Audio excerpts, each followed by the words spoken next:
Good evening and welcome to ntTV's online report. I'm MAKAYLA GOOS. George Floyd's funeral was held earlier today in Houston, Texas, with public visitation from noon to 6 p.m. George Floyd was killed on May 25th when police officer Derek Chauvin knelt on his neck during an arrest. This is the most horrific tragedy I've ever personally observed. But George Floyd is going to change the arc of the future of the United States. George Floyd has not died in vain. His life will be a living legacy about the way that America and Texas respond to this tragedy. I'm here to tell you today that I am committed to working with the family of George Floyd to ensure we never have anything like this ever occur in the state of Texas. Chauvin has been arrested and charged with third-degree murder and second-degree manslaughter. The other officers present during the incident have also been charged with aiding and abetting second-degree murder. Chauvin had his first court appearance this afternoon. Floyd's funeral follows a week of peaceful protests across the state and the nation. These demonstrations have lasted for 2 weeks, with those participating calling for change in police departments across the nation. Although there were more violent protests at the beginning, most of the demonstrations have been peaceful, all supporting the Black Lives Matter movement.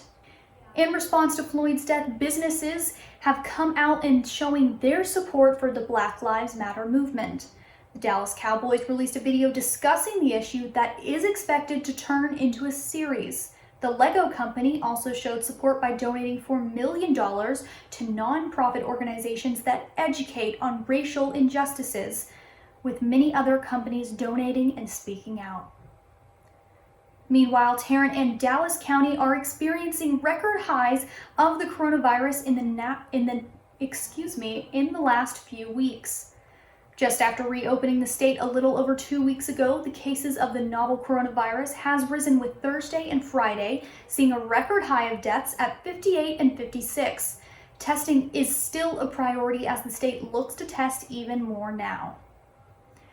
UNT has been very active in the community after both George Floyd's death and the coronavirus pandemic. Last Friday, UNT held a town hall discussing Floyd's death for students. They also hosted one for faculty and staff earlier today.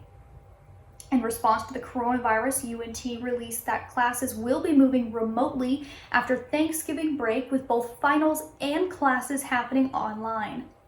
Cities across the state of Texas, Louisiana, and Mississippi have all been hit by Tropical Storm Cristobal, with high tides flooding streets.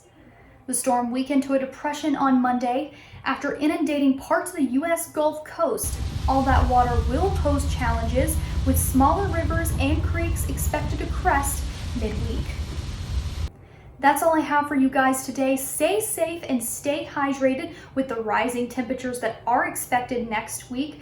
Join us again tomorrow for another online report, and be sure to follow us on Twitter at ntTV_news to keep updated.